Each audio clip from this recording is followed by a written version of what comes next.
higala ni ana sad ta. Dugang na po ning video aron ipakita namo ninyo. Kani nga video about na sad ni aning daot aning sakyanana. Ang problema day ani walay minor ang makina. So unsa may dugayon matik dayon ato din check upon. Nya human naman check up. So nabala na ang problema. Ug ang sakit dayon sa walay minor mao ning high tension og karburador. Delikado ka anino kung sa highway ka makabulbol. Madungagan jud ang problema. Ang tag-iya jud magbagulbol. Ug ato dayon ibton kining high tension nga gikan sa ignition paingon sa distributor. Ug sa dili pa daytang padayon ato sang i-shout out kining mga followers nga siging ka comment and share aron ma-mention. Una shout out lang ko ni Aisa Bihuna nga naa sa Manila. Ug ni Gisette Cirujano nga naa sa Malaunay, Valencia. Din ni Giselle Herodias nga napod sa Malaunay, Valencia. Ug si Rogen Coibas di ay nga naa sa Enrique Villanueva. Sa tanan na lang viewers ani nga video, shout out lang pud ko ninyo. Kung gusto day mo ma-shout out, comment down below aron ma-mention nako ang inyong ngalan sunod ani nga video. Ug balik na punta sa atong topic karon para sa atong pagpadayon. Ang firing order day ning multicab nga among gitrabaho karon mao ang 132. Ang number 1 nga high tension wire ato nang gitaod sa unang spark plug. Ug ang ikaduhang high tension wire ato po itaod sa ikatulong spark plug. Ug ang number 3 high tension wire ato po itaod sa ikaduhang spark plug. Mao ni gitawag og firing order nga 132. Ato na pong isunod og taod kining high tension wire nga gikan sa ignition coil padulong sa distributor. Ug mao ni gadala sa supporting power from ignition coil to distributor motor and from distributor go down to spark plug. Mao ning walay minor kay daot na ang high tension wire. So karon kay mana man natog taod ang high tension wire ug ato sa nimbaatan og alamre for temporary. Automatic day na ato dayon testing ag paandar ang makina. For the moment of truth. So karon tumban day ng silitor aron kita ma-ready ug lisuon day ng yabi. Count of 1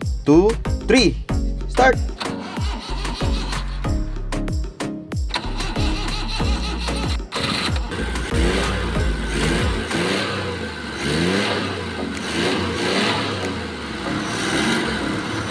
Okay, kay ni andar naman palayo sa tagyotay. Atras-atras gamay kay atong lantaw ang reaksyon sa driver kay sige magutsig tutok sa makina. Mura man siya gamahay. So ang iya dang tuyo trip ready ay murag nakasuyop og gamay. Pero ate kara oy, white tinodanay. Pero gaduda man ko unsa jud iyang problema so karon atong dulon. Pero ang problema man gud ani kay sa pag-abot niya kaganina akong giingnan ang iyang makina sunod balik diri sa siya among overhaulon. Karon mga higala ni bali na punta sa pikas. Ila na po ning gili ang chassis kay gipoy anag aray. Kinahanglan na sad ning weldingon and atong tapakan aron malig-on. Pero nakadesisyon man ang driver nga sa sunod na lang balik trabaho kay naa pa siya laing adtoon. Sumatik dayon wala na to siya pugi sa ihang desisyon. Karon kay mularga naman siya kaning atong video ato nang tapuson. Ug daghang salamat dahil sa mga viewers. Kung nakabot mo ani nga video, please like and share this video. Pakapini pud laman og palo aron sa sunod kung nagpa-shoutout mo makita ninyo. God bless.